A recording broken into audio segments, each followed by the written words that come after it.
नमस्कार, मैं हूं साक्षी मंगाई। एक दल के अंदर राजनेता का कद कितना ही बेरहद क्यों ना हो, उनकी दीक्षा को चयन की परीक्षा से होकर गुजरना ही पड़ता है जब संगठन किसी चुनौतीपूर्ण अथवा महत्वपूर्ण उद्देश्य का पीछा कर रही हो।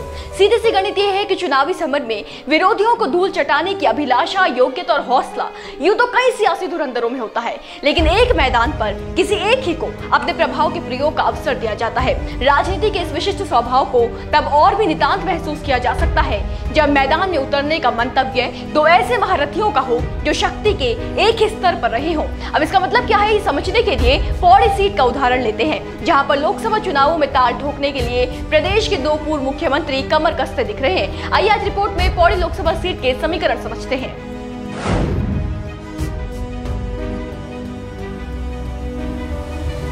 पहले तो आपकी जानकारी के लिए बता दें कि मिशन 2024 की तैयारी में भारतीय जनता पार्टी के बड़े से बड़ा और छोटे से छोटा कार्यकर्ता विजय की गाथा लिखने को तत्पर हो चला है। उन किलों की मुस्तैदी में पूरा का पूरा दस्ता चक्रव्यूह के निर्माण में सम्मिलित है, जिस पर फिलहाल उनकी पार्टी का परचम लहरा रहा है। इसी में से एक है पौड़ी का किला, यानी कि पौड़ी लोकसभा सीट। सियासी हलकों में पौड़ी गढ़वाल सीट पर चल रही अंदरूनी चर्चाओं की चर्चा है और इसमें सबसे अधिक इस बारे में बात की जा रही है कि इस सीट पर संभवतः उत्तराखंड के दो पूर्व मुख्यमंत्रियों के टिकट के लिए टकराने की उम्मीद है।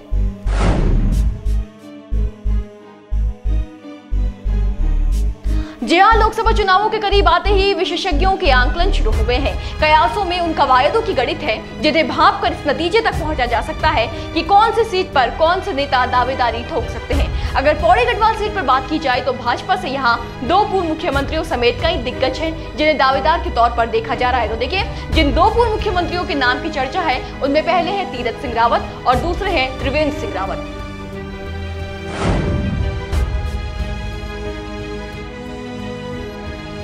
जी हां, जानकारों की माने तो राजनीतिक गुरु जनरल बीसी खंडूड़ी के पुत्र को हराकर सांसद बने पूर्व मुख्यमंत्री तीरथ सिंह रावत पौड़ी गढ़वाल लोकसभा सीट पर टिकट के अभी सबसे मजबूत और स्वाभाविक दावेदार हैं। हां, पर क्योंकि केंद्र नेतृत्व के फैसले अक्सर चौंकाने वाले होते हैं, इसलिए माना यह भी जा रहा है कि अगर पार्टी किसी प्रयोग में पड़ती है तो पूर्व सीएम तीरथ सिंह रावत के बाद पूर्व मुख्यमंत्री त्रिवेंद्र सिंह रावत वो चेहरे होंगे जिन पर पार्टी दांव खेल सकती है। जी हाँ, तीरथ के बाद दावेदारों में दूसरे स्थान पर पूर्व मुख्यमंत्री त्रिवेंद्र सिंह रावत ही है।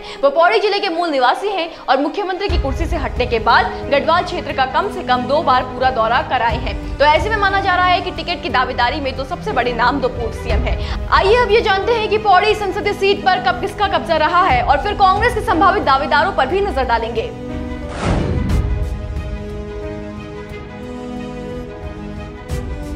पौड़ी गढ़वाल लोकसभा सीट 90 के दशक के बाद भाजपा का मजबूत गढ़ बन चुकी है। 2014 के बाद पार्टी ने इस सीट पर लगातार चुनाव जीता है। जनरल बीसी खंडूड़ी सबसे अधिक 5 बार सांसद रहे। उन्होंने 1991, 1998, 1999, 2004, 2014 में इस सीट से चुनाव जीता। कांग्रेस इस सीट पर 2 बार ही चुनाव जीती, दोनों बार 1996 में और फिर 2009 में सतपाल महाराज जो कि अब भाजपा सरकार में कैबिनेट मंत्री है, सांसद बने। इसलिए कांग्रेस के लिए इस सीट और भी चुनौतीपूर्ण हो जाती है।